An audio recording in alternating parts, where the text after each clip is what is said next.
നമ്മുടെ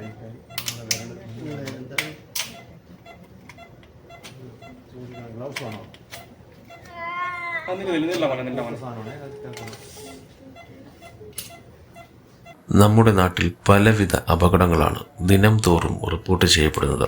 പോലീസും ഫയർഫോഴ്സും ആംബുലൻസും ഒക്കെ അപകടവുമായി ബന്ധപ്പെട്ട് നമ്മൾ കാണാറുണ്ട്. എന്നാൽ പലപ്പോഴും കിണറ്റിലകപ്പെട്ടവർക്കും കെട്ടിടത്തിന് മുകളിൽ കുടുങ്ങുന്നവർക്കും തുടങ്ങി പലവിധ ആപത്ത് പറ്റിയവരെയും രക്ഷപ്പെടുത്താനായി അസമയം കണക്കിലെടുക്കാതെ ഓടിയെത്തുന്നവരാണ് ഫയർഫോഴ്സ് ഉദ്യോഗസ്ഥർ. ഇതിനു മുൻപും പലവിധ വാർത്തകൾ ഫയർഫോഴ്സ് ഉദ്യോഗസ്ഥരുടേതായി നമ്മൾ കേട്ടിട്ടുണ്ട്.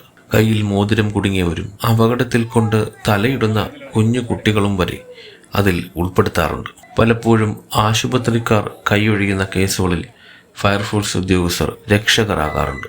അത്തരത്തിൽ ഒരു വാർത്തയാണ് ഇതും.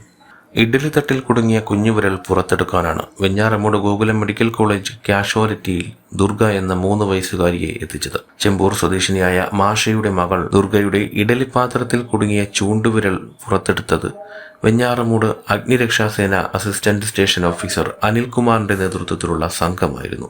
റിംഗ് കട്ടർ, ഗ്രൈൻഡർ, ഷിയേഴ്സ് എന്നിവ ഉപയോഗിച്ച് 3 മണിക്കൂറത്തെ പരിശ്രമത്തിനൊടുവിലാണ് കുഞ്ഞുവിരൽ പുറത്തെടുത്തത്.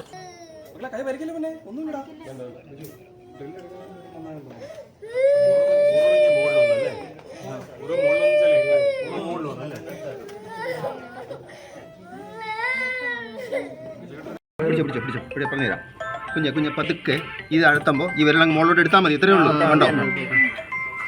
കയ്യിൽ ചെറിയ കെട്ടുമായുള്ള ദുർഗയുടെ മടക്കം ഒരു ചെറുചിരിയോടെയായിരുന്നു. Senior fire and rescue officer Sundaresan Nair, fire and rescue officer Arun RP, Subeesh, fire and rescue officer Biju BP, Gokulam medical കോളേജിലെ ഡോക്ടേഴ്സ്, നഴ്സുമാർ എന്നിവർ ആയിരുന്നു കുഞ്ഞു ദുർഗയ്ക്ക് രക്ഷകരായ സംഘം. വിസ്മയ ന്യൂസ്, വെഞ്ഞാറമൂട്.